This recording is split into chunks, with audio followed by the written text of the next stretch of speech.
And there we go. We are logged into our server. So I'm just going to close that. And let's continue with this new Git bash window. I'm going to do Control L. And what is next on this? The next thing is firewall setup. So if you do want to install a control panel, most of the times you probably won't have to deal with the firewall, but just make sure that you have UFW installed. And I know on Ubuntu 22, it's probably already there. If I check for the status of UFW, it should tell me that either it's enabled or disabled, but I know it is installed in Ubuntu already.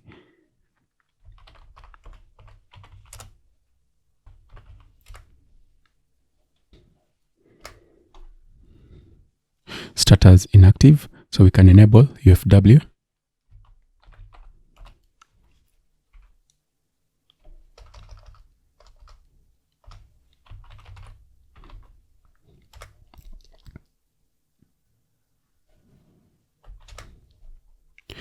Firewall is active and enabled.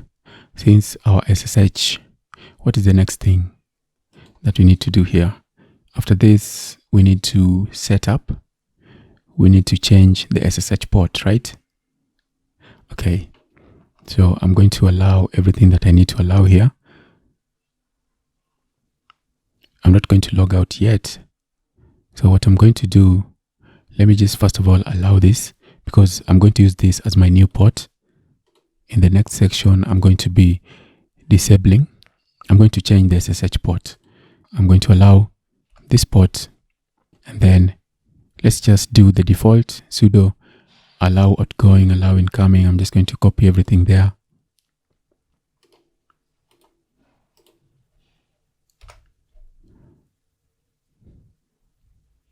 There we go. So if you look at UFW status,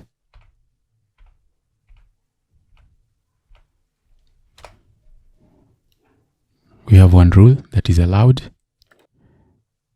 You can allow whatever you want to allow in your traffic. If you're going to install a control panel, you don't really have to set up all the rules. Just ensure that UFW is already installed and enabled, because most control panels will add the rules that they need. If they need a port, they will allow that port. For instance, if you want a tutorial for HestiaCP, maybe to run WordPress, I do have that. You can find that playlist. So I'm just going to leave this here, but if you want to allow anything, you can always allow, you can always deny. If you want to delete something, you can always delete after you look at the status. Let's say, so if you look at sudo UFW status numbered, I'm just going to copy this. Before I do that, let's say maybe I want to allow a certain port. Allow port 705, right? And then I will enter, and then I'll do Control L to clear the screen, paste and go in there. And you can see that when you do UFW status numbered, it's going to give the numbers for the different ports. So maybe you want to delete this rule number 2, you can delete it. Sudo UFW delete rule number 2.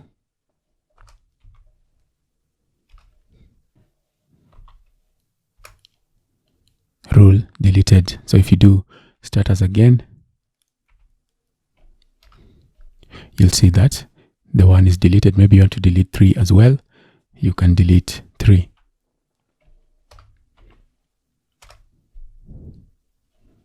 Yes, enter. The firewall is basically about allowing and disallowing stuff. So if you have ports that you don't want people to access, you can disallow them. If there are any ports that are preventing you from accessing various services, you can allow them. That's basically what you can use UFW for. Let's move on to changing the SSH port, and we're going back to our SSHD configuration file. And this time around, let's use nano so that you can also see how nano works if you're new to this. So sudo nano, and then we're going to edit this SSH configuration file, and inside of the SSH configuration file, we're going to change the SSH ports. And since we've already allowed this in our firewall, we won't really need to do anything after restarting SSH. So let's just go and paste that in there. Let's look for, this port, you can see it is disabled when it is commented out like this. This means that the default port is still 22. So if I change it like that, we can change it to 7059.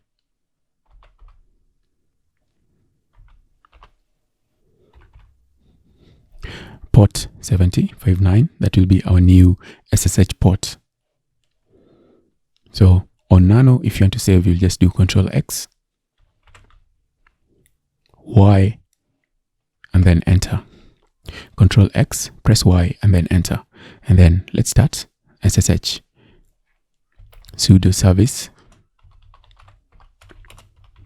SSH restart.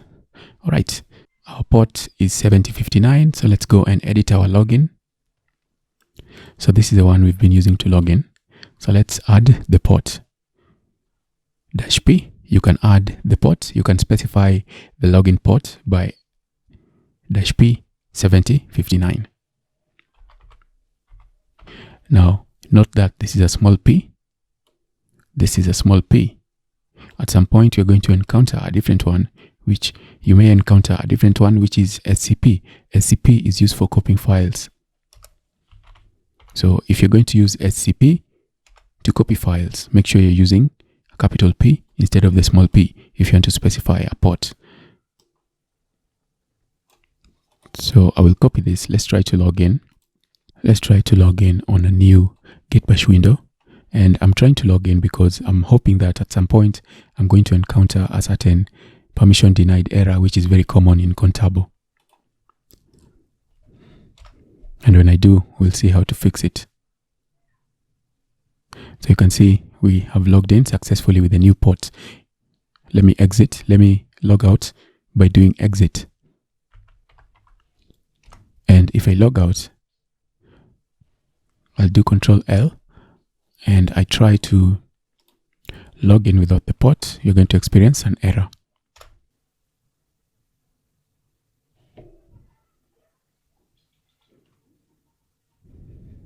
There you go. SSH connect to host is trying to connect using port 22 and the connection has timed out. And this is also good because if people are trying to access your SSH, your server via SSH, and they try to use port 22, they will not be able to get access. They will just get a timeout error. And that's a good thing for your server security.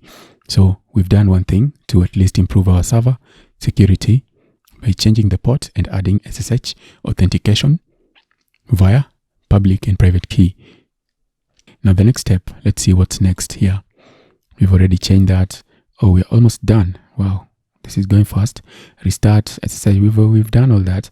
Now the next step is you need to create a swap file, but on Contabo, our memory is really not that small. This is optional.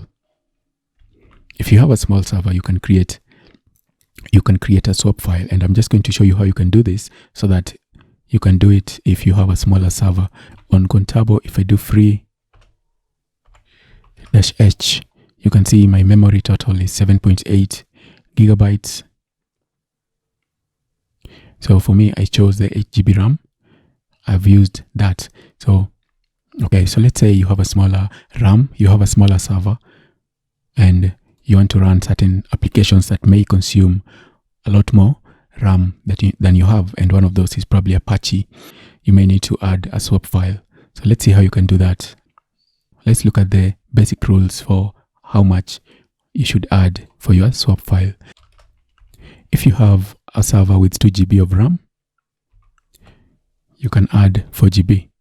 Okay, so 2 GB and below, just add 4 GB. And then starting from 4 GB, you can add an equivalent. If you have 4 GB of RAM, you can add 4 GB of swap space. If you have, so just go like that up to about 8 GB. So I'm assuming at 8 GB, maybe you have a lot of things you want to run. So at 8 GB, you should also just do about 8 GB of RAM. So starting from 8 and above, maybe 9 there, you can try to half it. So maybe you have 10 GB of RAM. You can do 5 GB of swap file. You have 16 GB of RAM, you can do 8 GB of swap. So you get the idea. So since we have 8 GB, I don't really need to do the 8 GB, I'm just going to do 4 because I don't really want to run anything on this server. I'm just doing it for an example. But if you're running something in production, you can go with 8 or even 6. So I'm going to allocate. So this is the amount of gigabytes that you're going to allocate to your swap file. For me, I'm going to allocate 4. I will paste in that. And I want to put in 2 GB. I want to switch 2 GB to 4 GB. And I will enter. Enter. All right. So we've created that file. And then the next step, let's make that file. Let's give it permissions for 600 so that only the root user has the permission. Change the permission. So you can give it a different name if you want to, okay? This is the name of the swap file. You can change its name to whatever you want to. You don't have to use the one I'm using here. You can change the name. You can even change the location. Maybe you want to put it under root. You can just put there /root/my Ubuntu swap file. Convert the created file to a swap. So this is what is going to make it a swap file. And then this is going to turn the swap on. So even before we move any further, let's just see if we have any swap on.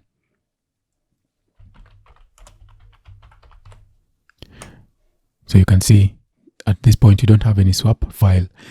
So this is one thing I should have done in the beginning, just to confirm whether I have a swap file, because there are certain VPS providers that will create the swap file for you in advance, but you can always add another one. This is going to convert this into a swap file that is recognized by the system, and then swap on is going to turn the swap on. So paste, enter. So there we go. So right now, if you do sudo swap on, we'll see that we have a swap file called my Ubuntu swap file, and it has a size of 4 GB. The next thing is we need to add that file into the etc fstub. So when we add it into the fstub, it means it lets the system know that there is a memory that they need to register when the system restarts. So this is just to make sure that when the system restarts, this is being recognized as a memory location for the system. Let's come back here, and we're just going to copy this, and we're going to make sure that every place where this is, if you change the name of your swap file, you change it there as well, but you don't really have to. You can just use the same name I'm using there. I'll do I to edit. Press enter.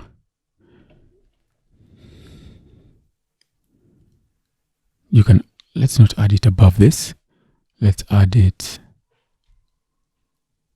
at the end of this. Enter. And then I'll do shift insert. And then I'll press escape. And then shift ZZ to save. All right. So as I said, if you don't use Vim, just use Nano. So you know what? Let's just confirm this. If we restart the server, we see if our swap is working. So I'm going to do exit.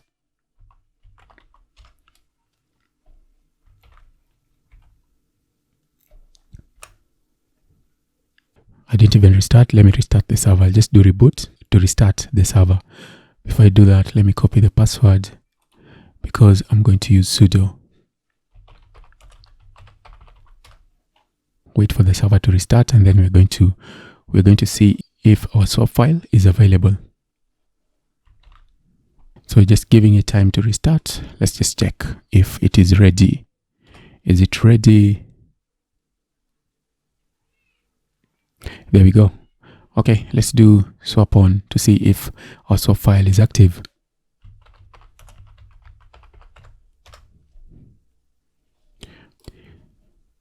Paste and enter, and there we go. Our swap file is still there. All right, so we've done the swap file. What is the next step? The next step, change the server host name. Yeah, this is actually very important. If you're setting up this server and you will be sending mail, this is very important. Make sure you do this. So we're going to change the server host name next for Ubuntu. So this will be the server host name. If you want to send mail, make sure that whatever you're using as your host name is a fully qualified domain name. A fully qualified domain name is a subdomain or a full domain. And the domain, when you add DNS records to it, it can be accessed. That's what a fully qualified domain name is. So it has to be a registered domain name that can be accessed when you add DNS records to it. So we're going to change the server host name. Let me put this at the top.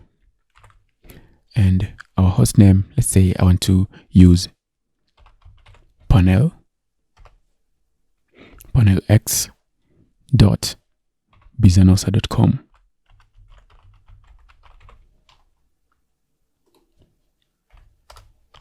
I will copy and bring it here. Paste, enter. So the host name is changed right now. If I check the host name, it should bring this, but that's not the end of it. You still need to change it inside of the hosts file. Now inside of this host file, this is actually the one that's more important, because when you're running something like Exim is going to look at what value is inside here, and that's what is going to send out as the sender of your mail. So we'll come here and we're going to edit the hosts file. Paste, enter. All right, I can see Contabo already added some details here. So it added that, well and good. We're going to change our host name there. So this is going to be the host name that we set up, and then this is going to be the alias. And then for our IP as well, we're going to change the host name and the alias. So this is just an alias, and this is what, when you log into your server, you'll see. So let us copy our host name, which was panelx.bizanosa.com. We're going to go into the first one, which is this. So this is like the system host name. So this is important. You can see it's .1.1. So don't change the one for .01, because this is a defined local host for our server. So the server must know the local host is that. But .1.1, we let any other application that wants to use this, that is our local host name. And then our IP as well, when anything tries to access it, it will be shown that the host name is what we set there. And that will not be the end of it. There will be still one more thing that we need to do. And this is true for whichever VPS provider you're using. So I'm going to do Shift Insert to paste. And then on the other end, I will just press Tab. And we're going to add panel X. And of course, we need to delete this. So the next time you reload your server and you log in, you will see that your server is called panel X. So let's come down again, and we need to change it for our IP.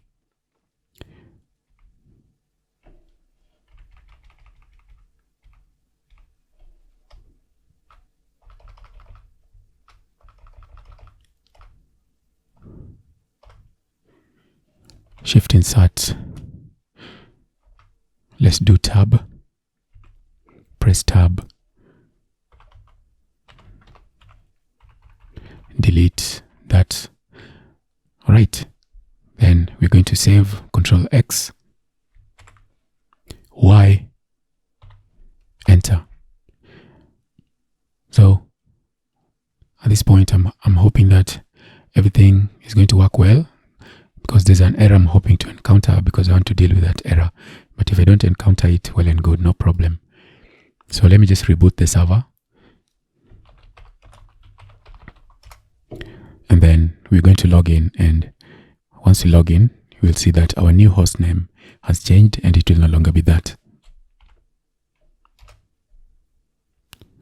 So I'm hoping the server is already started. If it is not, it's just going to give us an error, and then we're going to try again. There we go. The server started and everything worked well. Control L. Now the next step is, once you change your host name, you can see the host name has changed. Once you change your host name, the next step is for you to go into Contabo dashboard.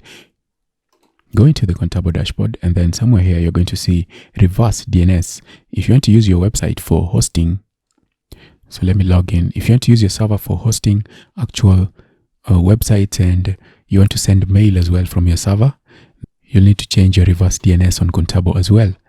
That way, when you do a reverse check, it will show that your hostname is what you set.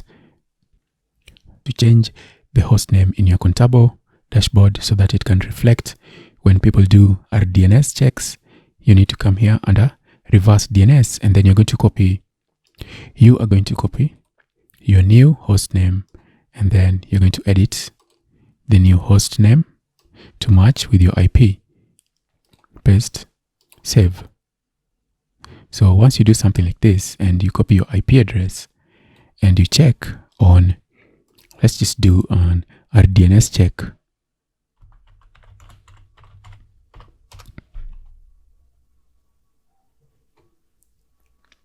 RDNS check. I didn't want to use this, but let's just use this. Paste, and let's start. And so you can see the lookup result has come back as that. So this is actually good, because if your server is not in any spam, anti-spam directories, then you can send mail. So if it is not blacklisted, you can send mail safely, and it would go into your recipient's mail, provided you've set up your server well. And one of the easiest way to set up a mail server, you can use something like HestiaCP. It has a mail server built in, so you can just install HestiaCP and mail will work out of the box. If you're using Cloudflare, make sure you also add the TXT records for the DKIM and the SPF records. Add them onto your Cloudflare DNS records, and that's going to try and ensure that your mail always go into the recipient's inbox instead of going into the spam folder. So that is done. What is next in our server setup? Set the time zone. This is easy on Ubuntu. If you're following along on Debian, then you need to install tzdata. Just do sudo apt install tzdata. But since we are on Ubuntu, I know this is already installed in Ubuntu 22.04. So I'm just going to come in here and I'm going to paste that, and we can configure our time zone. And of course, I need my sudo password. Paste, enter, and I will choose Africa. Nairobi city. I'll just press N to go to N. Press enter, and my time zone has now changed. And if I do date, it will tell me my time zone is now East African time. You can change it again to see if you made any error. All right, that was easy and fast. Now the next and the last step is setting up automatic updates. Automatic updates will save you a lot of hassle, I'm telling you. If you set this up, you don't really have to go back to your server. You can even stay away from your server for a whole year and everything will just automatically update itself. Now there's a part of this that is not available, and I may do a video about this in future, and that is for adding for third-party applications. Let's say you install something like PHP, and you know PHP is not available in the repository for Ubuntu. By default, you have to get it from some third party. So that's probably where the issue is, but that is also possible. You can add those repositories in your automatic updates, and that will save you a lot of hassle. Everything will automatically update, and you don't have to go to your server all the time to check if there are any updates.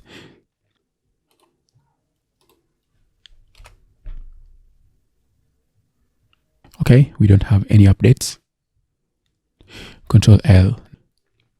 I know on Ubuntu 22.04 this is probably already installed, but I'm just going to do the confirmation. But if you're following on Debian, it's probably not installed. And as I said, you can follow the same post if you have Debian 11.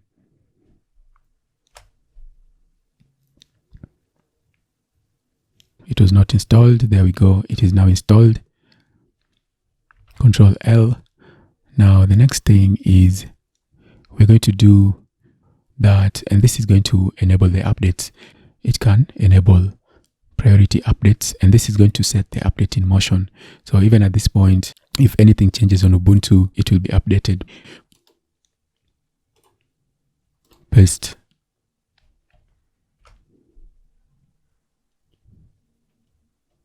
Okay, so this is an issue that I'm experiencing here on my site. But basically what's happening is these are two hyphens. So just follow the video, and I'm hoping you're patient enough to follow the video. And when you get here, you just put two hyphens like that. And that's going to fix this issue. So I'm just going to do it again, and I will come back all the way here, delete, and I will put two hyphens. Enter. And that's going to bring you this, asking you to enable unattended upgrades. Automatically download and install stable updates. Yes. There we go. Now that file has been generated. And if you go to this file, you can see what's inside of it. Copy. You can just do cut, shift insert, enter, and you'll see the apt periodic update package lists. It will update one every day. It will check for the update. Unattended upgrade one. So packages and unattended upgrade every day, they'll check for the updates. I'll do Control L, clear the screen, and then let's go and edit this file, the 50 unattended upgrades. And this is important. It's going to allow us to add more things into the automatic updates. So if you ever need to add anything here, any third-party file, any third-party updates, you'll need to come and add them inside of this file.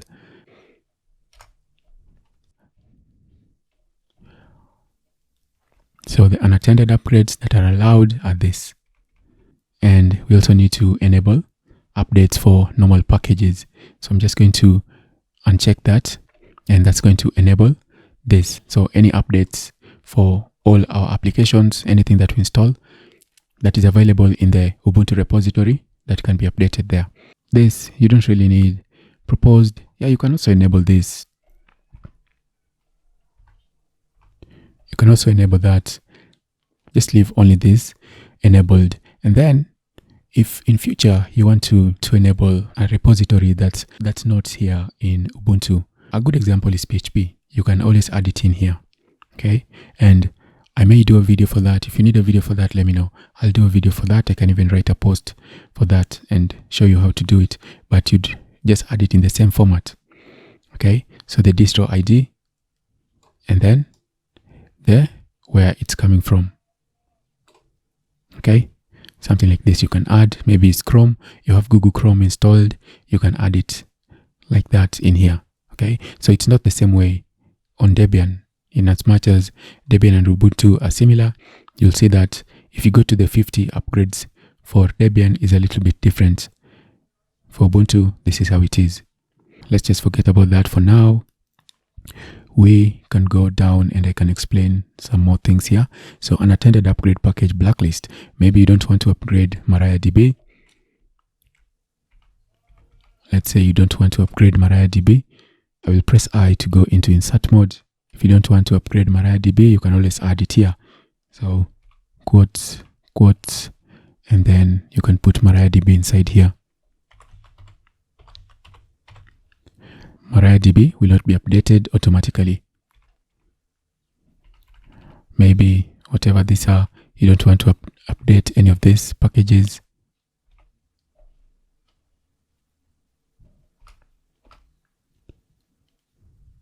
And then don't forget to end the statement. Okay. Maybe for some reason you don't want to update PHP. No, even PHP is not available on the repository. So let's think of something else. Maybe you don't want to update Python.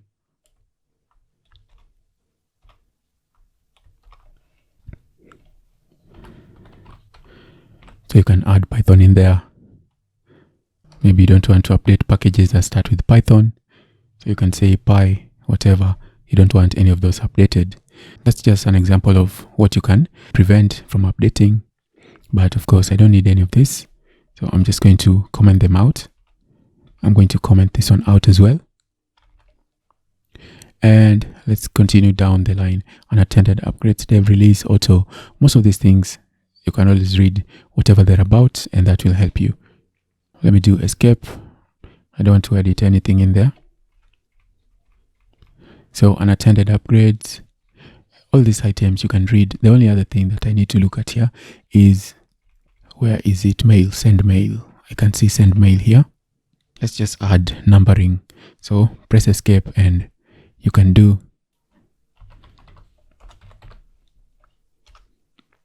set numbering just like that. Set a new.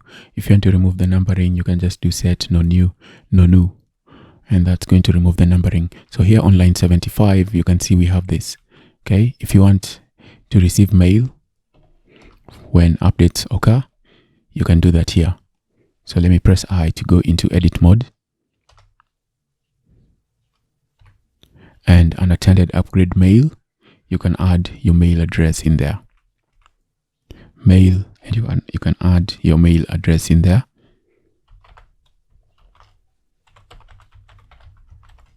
Make sure that your server has a way to send mail. If it doesn't have a mail server, it doesn't have a way to send mail, this is not going to work.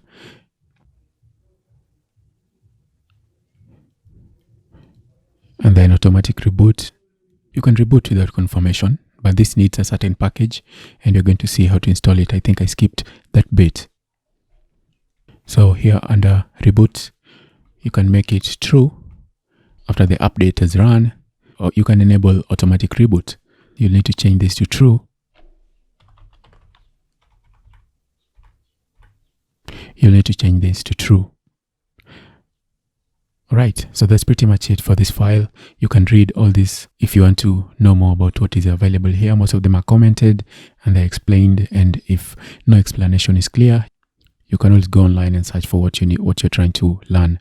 Third-party applications, especially PHP, you can add that, and I may do a video for that in future. If you need the video, just let me know, I'll create it. For now, let's say this is all we want to update. I'm going to do escape to get outside of Vim, and then I'm just going to do Shift ZZ to save. The next thing was there's something I didn't install, and it was update notifier. You need to install this on Ubuntu. I don't know if it's already installed. Paste, enter. So this will allow you to automatically reboot the server.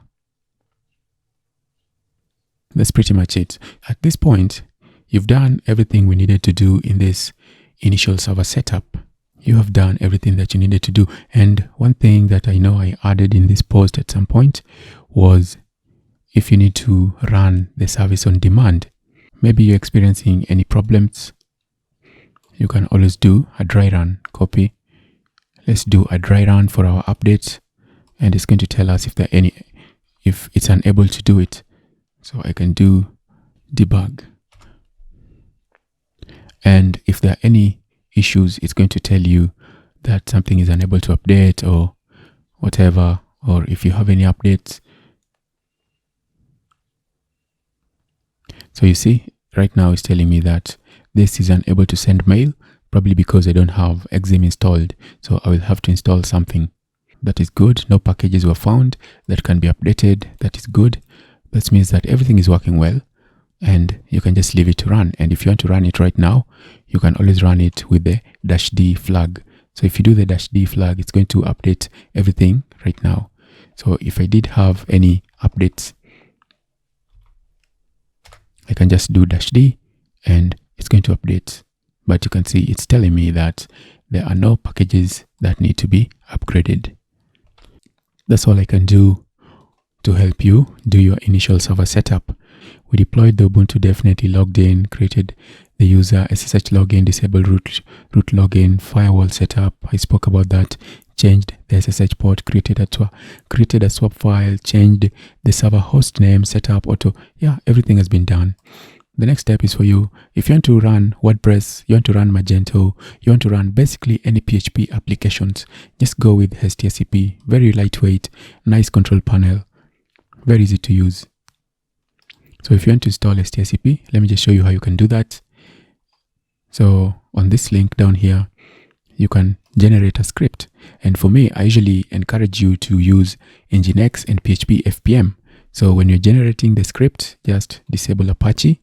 You can install multi-PHP. Maybe you don't know what you want to run. Maybe you want to run something that uses PHP 5.6 or PHP 7.4. You can run multi-PHP, and this is going to install all the PHP versions. If you don't need any at some point, you can always uninstall them on the HestiaCP dashboard. FTP, you can use Pro FTP or VSFTP. I'll just leave it at VSTP. And then named, this is what you'll use for DNS. DNS, if you want to handle DNS and you want to use your own name servers, you can do that using named. Make sure it is installed. And I do have a video for HestiaCP DNS setup. I do have a video for that. I hope it shows up because I just installed it. So I think I'm the one who posted that on Reddit, but the video, we can find the link there. So if you come to YouTube, this is a video. You can use this to set up HestiaCP using Cloudflare or your personal name servers. That is available there. Named, install that. MySQL, if you need Postgres, you can install it. Exim, that's for sending mail. Dovecot is also for mail. This one also works with Dovecot. Clamav, this is like an antivirus. And then Spam Assassin, of course, IP tables, that will be your firewall. Fail to burn, of course, you need to install fail to burn. And API, if you want to activate the API, you can always reactivate it later on, but just leave it. Do not activate it, leave it unactivated, unless you want to create things on your own. You want to access the API, but just leave that unchecked. And then, of course, just force the installation. You never know, your server may experience some errors, but if you force the installation, it will be forced to be installed. And most importantly, you change your port. If you want to use Cloudflare, then change the port to Cloudflare acceptable ports.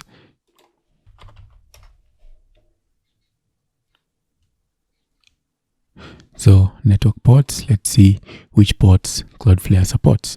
So HTTP ports, those are the ones you can change your Cloudflare, your HestiaCP port to any one of these. Okay, this seems like a good one. Just use that 2053, and then change the port there. Host name, you already changed your host name. Add that host name there. The host name that we changed it to was that. Make sure that's the one you put there. And then your email, the email for your admin user, add that there. And then a password, set a password there. Even if you don't set a password, you can always come in here and at the end of this post, yeah, there. If you need to reset your password on your Ubuntu, the password for your admin user or whichever user on HestiaCP, you can do it like that on Ubuntu 2204. That is the password. Write the password there, write the user there, and you can change the password for your user. So if you don't set a password or you forget the password, you can always change the password via SSH.